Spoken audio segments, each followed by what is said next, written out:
G'day everyone. Recently I've just been sent this other, well, it's a filter holder actually, and I'm always looking for ways that you can put the sort of the ND filters, variable, etc. onto a camera very, very quickly. And I've looked recently at some magnetic ones. If you're following me on my channel, you would have seen when I was talking about those. But I recently got sent this little device, and it's from this company called UURig. Now it's the R-67. And the beautiful thing about this is that you can just screw this onto your lens, and then you can just basically fold it out of the way and bring it back in again. So I'll show you what it is. So this is the actual filter here that we're looking at. It only comes really in two parts. So this part here is what's going to be next to your lens. This part here is going to be the filter attachment side to it. This other part is what screws onto your lens itself.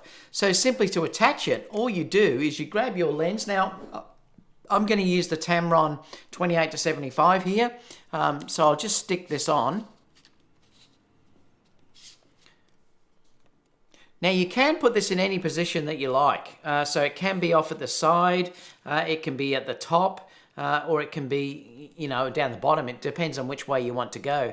And this is just how it works. So you can fold it out the way like that or bring it down.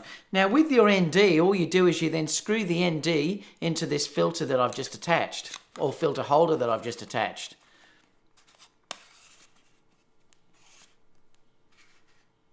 And then that's simply it. Then if you want to say, if you were shooting in a church, for instance, this is where this is so good, and it was very dark in the church, you could set your camera exposure up, do the shooting for inside, and then the second that you walk outside, instead of having to adjust all your exposures because you want that at a constant, you can just close the front of this filter holder and then just adjust the variable ND on the front. So that works really fantastic, and it seems to be a really nicely made little device. Like it's actually, if we click over to here, I'll show you. It says that it's just called a new rapid filter system for NDs.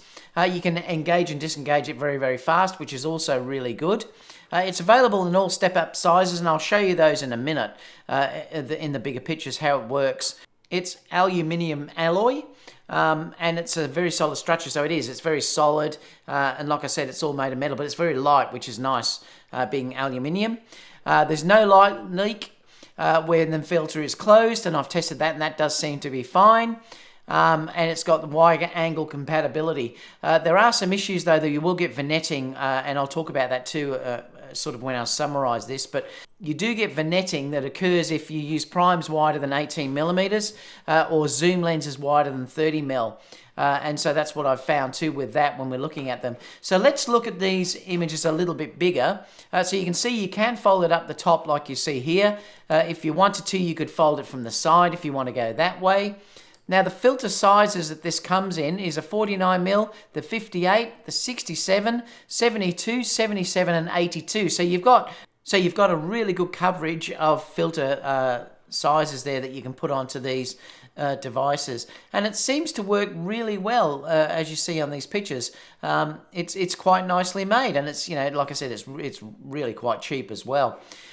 So what do I think about it? Well, like I said, I did some testing with this when I went away to Echuca on the weekend, and it does really work as it's advertised, and it's good that they've been honest about saying that the vignetting occurred there, because it did do vignetting, and I've found that with the Tamron, say for this lens for instance, it does vignette up to around about 35 mil and then it disappears. So if you are going to use something like this, you have to be aware that if you do use it on the wide angle part of the lens, it will give you a vignetting that you'll see. But if you want to use it within that realm of, say, 34mm, 35 upwards, it's fantastic and there's no problem at all, and it really does work very, very quickly. But due to that vignetting, you can't use it on something like the 24GM, because you will get that vignetting that will occur inside. Now, if you were shooting with 4K and you wanted to just crop, well, then that would be fine. You wouldn't have to worry about that. So I suppose that's something you could also think about.